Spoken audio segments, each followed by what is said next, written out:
Hello everyone. Current affairs के लिए ये चौथी क्लास है। ध्यान रखिएगा, इसमें जो क्वेश्चंस को कुछ को मैं कराने वाला हूँ। देखिए, 2022 का जो सरस्वती अवार्ड है वो के बिरला फाउंडेशन के द्वारा तमिल लेखिका शिव शंकरी को सूर्यवंशम के लिए दिया गया है।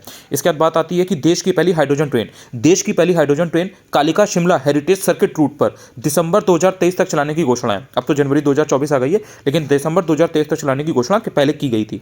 इनको वंदे मेट्रो कहा जाएगा। इसके बाद आपको ध्यान रखना है कि जून 2023 में केंद्र सरकार के द्वारा मणिपुर की गवर्नर अनुसुईया उइके के अंडर में शांति समिति का गठन किया गया, यानी कि पीस कमेटी। कहां पर किया गया है? मणिपुर में। गवर्नर किसके अंडर में किया गया है? गवर्नर अनुसुईया उइके। शांति समिति यानी कि पीस कमेटी।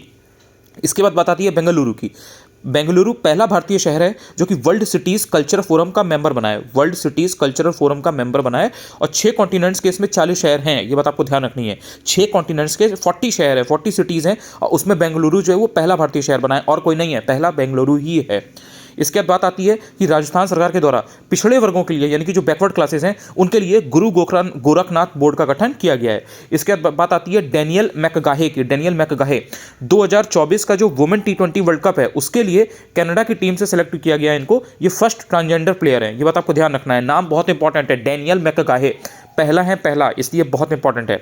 इसके अंदर बात आती है कि इंडिया ने पाकिस्तान को हराकर मेंस हॉकी 5 एशिया कप, जो 5S एशिया कप है 2023 का, वो जीत लिया है। आपको ध्यान रखना है, ये लोकेशन इसकी क्या थी? सलालाह थी, यानी कि ये ओमान में है, सलालाह।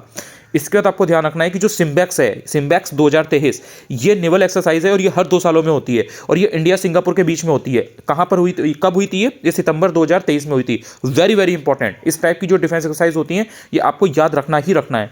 इसके अंदर बात आती है क्लाउडिया गोल्डन, ठीक है, यूएसए की है ये। इकोनॉमिक्स का इनको नोबेल प्राइज मिला है। किस लिए मिला है? विमेन के लेबर मार्केट कॉन्सिक्वेंसेस पर अंडरस्टैंडिंग डेवलप करने के लिए। ध्यान रखिएगा, ये बहुत इंपॉर्टेंट है। इससे रिलेटेड पहले भी आ चुका है, इसलिए ये बहुत इंपॉर्टेंट है। इसके बाद में बात आती है एंटी टैंक माइंस की। क्या नाम है इसका? विभव।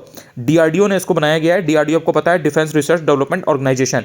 इंडियन आर्मी में इसको शामिल किया गया, यानी कि जो भारतीय सेना है उसमें इसको शामिल किया गया। नाम इसका विभव बहुत इंपॉर्टेंट है, उसको ये जरूर याद रखिएगा। पूरी तरह से यहीं पर डेवलप्ड है, यानी कि इंडाइजिनस है ये, यहीं पे भारत में इसको पूरा डेवलप किया गया है। ये point attack anti tank ammunition है, यानी कि गोला बारूद।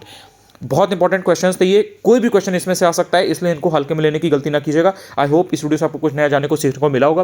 पहली बार अगर आप ये वीडियो देख रहे हैं यूट्यूब पर, तो आप चाहें तो चैनल को सब्सक्राइब भी कर सकते हैं, डेफिनेटली शेयर भी कर सकते हैं।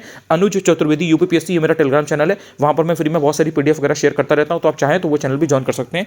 Thank you so much.